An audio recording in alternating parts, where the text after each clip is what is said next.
Victoria Chen's voice cut through the morning silence like thunder across still water. She stood in the doorway of the music room, her designer heels clicking against marble floors, rain still clinging to her perfectly styled black hair. Her eyes blazed with a mixture of fury and disbelief as she took in the scene before her. There, seated at the grand piano bench, was Elena Rodriguez, the woman she had hired just 3 months ago to be her daughter's tutor. But Elena wasn't alone. Curled up beside her on the bench was 8-year-old Sophia, Victoria's daughter, fast asleep against Elena's shoulder. Sheet music lay scattered around them like fallen leaves. "What exactly do you think you're doing with my daughter?" Victoria's words were sharp, precise, each syllable weighted with accusation. The storm outside seemed to pause, as if even nature held its breath for the answer.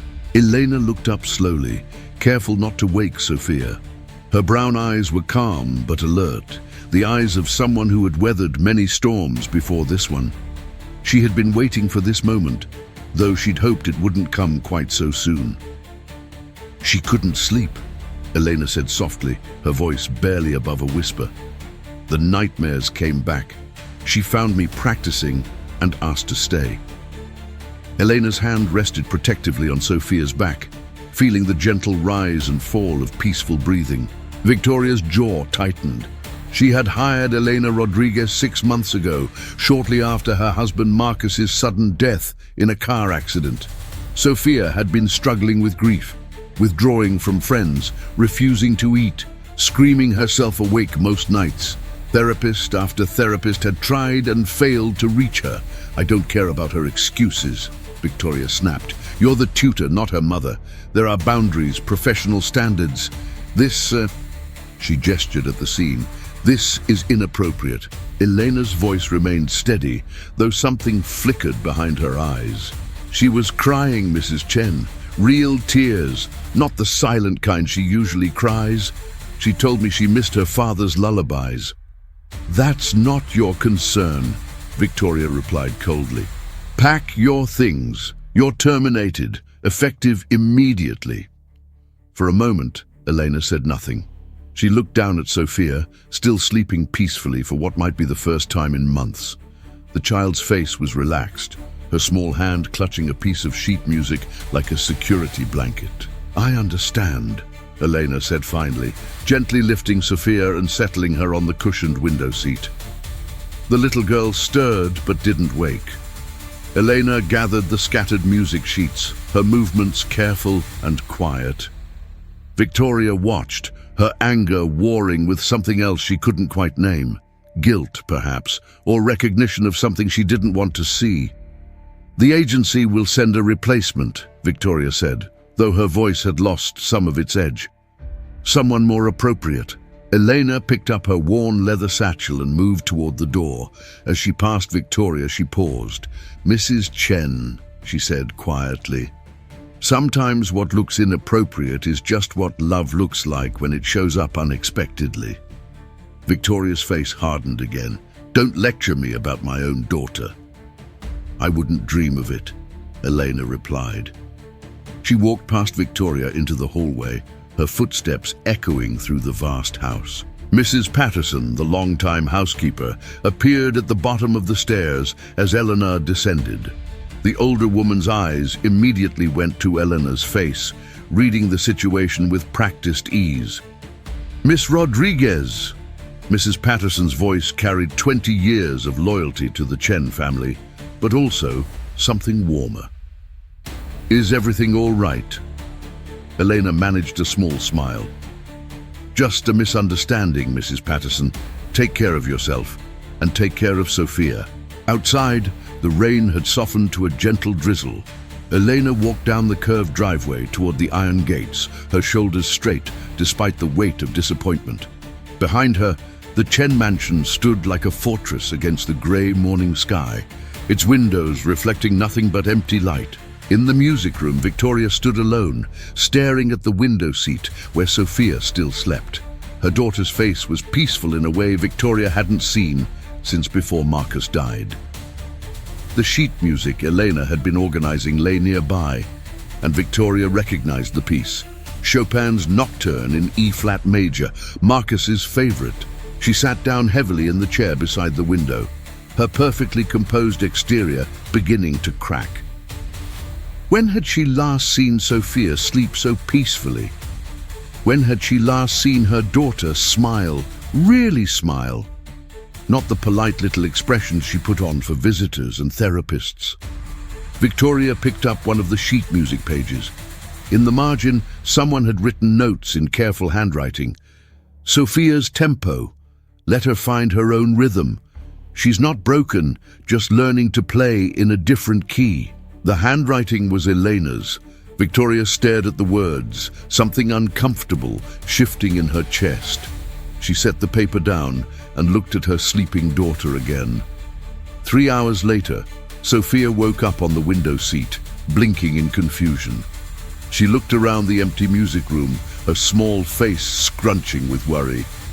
"Mama," she called out, her voice small. "Where's Miss Elena?" Victoria appeared in the doorway, having been waiting in the hall. "Miss Elena had to leave, sweetheart." Sophia's eyes filled with tears. "Did I do something wrong? Is she coming back?" Victoria knelt beside the window seat, her designer skirt wrinkling on the floor. For the first time in months, she really looked at her daughter, really saw her. "No, baby," she said softly. "You didn't do anything wrong." But even as she said the words, Victoria knew that someone had. The question was whether it was too late to fix it.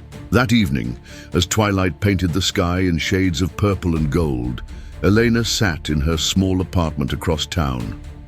The space was modest but warm, filled with books and plants and the kind of comfortable clutter that made a place feel like home. She was grading papers from her other students when her phone rang. The number was unfamiliar, but something made her answer. "Miss Rodriguez." The voice was young, shaky. "It's Sophia." Eleanor's heart clenched. "Sophia? How did you get this number?" "I asked Mrs. Patterson. Miss Elena, why did you leave? Did I do something bad?" Elena closed her eyes, choosing her words carefully. "No, sweetheart. You could never do anything bad enough to make me want to leave you. Sometimes grown-ups make decisions that don't make sense, even to themselves. Are you coming back?" The question hung in the air like a melody waiting for resolution. Elena looked out her window at the city lights beginning to twinkle in the distance. "I don't know, Sophia. But I want you to know that spending time with you these past months has been one of the brightest parts of my life. I miss Daddy's music," Sophia whispered, "but when you play, it doesn't hurt as much." Eleanor felt tears prick her eyes. Music is like that. It holds space for all our feelings, even the sad ones. And your daddy's love for music lives in you now. No one can take that away. After they hung up, Eleanor sat in the growing darkness of her apartment thinking.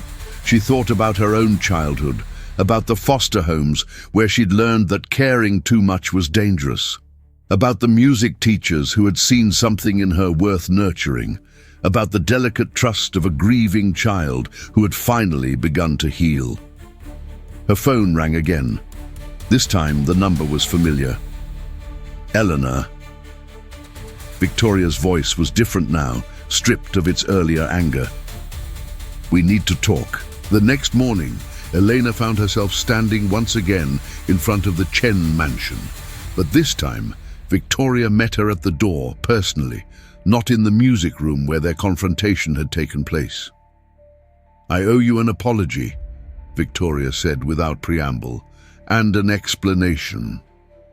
They walked to the garden, where Sophia was playing with a toy piano under the watchful eye of Mrs. Patterson. The little girl's face lit up when she saw Eleanor, but she held back, uncertain. "After Marcus died," Victoria began, "I built walls around myself, around Sophia, around our whole life. I told myself it was protection, but really it was fear. Fear that if I let anyone else get close, we'd just have to face more loss." Elena listened without interrupting, watching Sophia pretend to conduct an invisible orchestra. "When I saw you with her yesterday morning," Victoria continued, "I saw something I've been too afraid to see. I saw my daughter healing, and I panicked." "Why?" Elena asked gently. Victoria was quiet for a long moment. "Because it meant admitting that my love alone wasn't enough, that she needed something I couldn't give her." Elena turned to face Victoria fully. "Mrs. Chen, love isn't about being everything to someone. It's about recognizing what they need and helping them find it, even if it comes from someone else." Victoria's carefully constructed composure finally crumbled. "I don't know how to do this without him. I don't know how to be both parents, how to fill all the spaces he left behind." "You don't have to," Elena said softly. "No one person can be everything to a child, but you can surround her with people who care, who see her gifts, who help her remember that love doesn't end with loss." They stood in comfortable silence, watching Sophia play. The little girl had noticed them talking and kept glancing over, hope written across her young face. "If you're willing," Victoria said finally, "I'd like you to come back. Not just as a tutor, as..." She struggled for the word. "As family." Elena smiled, the first real smile she'd worn since leaving the day before. "I'd be honored." That afternoon they held an impromptu concert in the music room. Sophia played a simplified version of her father's favorite nocturne, while Elena accompanied her on the piano. Victoria sat in the audience of one, tears streaming down her face, but smiling. When they finished, Sophia ran to her mother and threw her arms around her waist. "Mama, did you hear? I remembered Daddy's song." Victoria hugged her daughter close, meeting Elena's eyes over Sophia's head. "I heard, baby. Daddy would be so proud." As the months passed, the Chen household slowly transformed. Elena continued as Sophia's tutor, but she became something more, a bridge between the world of grief and the world of possibility. She taught Sophia that music could hold sadness and joy simultaneously, that healing didn't mean forgetting, and that family could be chosen as well as born. Victoria learned to let others into their carefully guarded world. She started attending Sophia's lessons sometimes, not as an overseer, but as a participant. She began to remember her own relationship with music, the piano lessons she'd abandoned years ago in favor of building her business empire. One evening, as autumn painted the world in shades of gold and crimson, the three of them sat in the music room together. Elena was teaching Sophia a new piece, while Victoria worked quietly in the corner, occasionally looking up to offer encouragement. "Miss Elena," Sophia said during a pause in the music, "are you going to stay forever?" Elena exchanged a look with Victoria, seeing in the other woman's eyes the same hope she felt in her own heart. "Forever is a very long time," Elena said carefully, "but I'm planning to stay for as long as you and your mama want me here." Victoria stood up from her chair and joined them at the piano. "We want you here," she said simply, "for as long as forever lasts." Outside, the first stars were beginning to appear in the darkening sky. Inside, three souls who had found each other across the landscape of loss began to play a new song together. It wasn't the same melody Marcus used to play, but it was beautiful in its own way. It was the sound of healing, of chosen family, of love, learning to trust again. And as their music filled the room and drifted out into the night, it carried with it a simple truth. Sometimes the most profound transformations begin with someone brave enough to stay when staying seems impossible. The music room, once a place of solitary practice and silent grief, had become something else entirely. A sanctuary where healing happened in harmonies, where trust was rebuilt one note at a time, and where a little girl named Sophia learned that love doesn't diminish when it's shared. It multiplies. Months later, when people asked Victoria about the transformation in her family, she would think back to that rainy morning when she almost let fear win.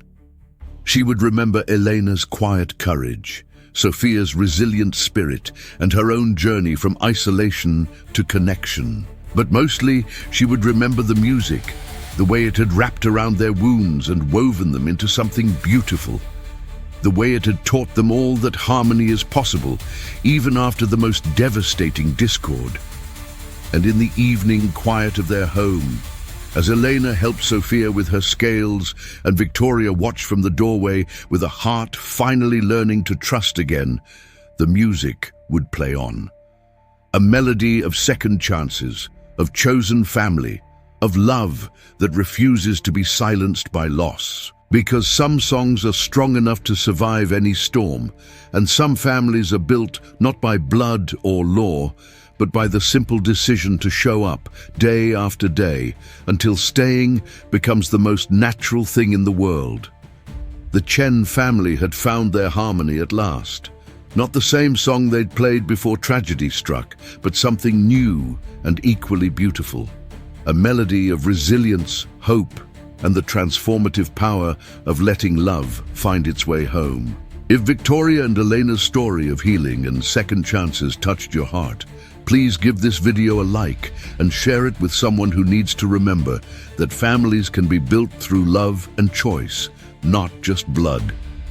Don't forget to subscribe to Tutor's Top Life Stories. For more inspiring tales of resilience, transformation, and the beautiful ways people find each other across the landscape of loss. Your support helps us continue sharing stories that remind us all of the healing power of staying when staying seems impossible.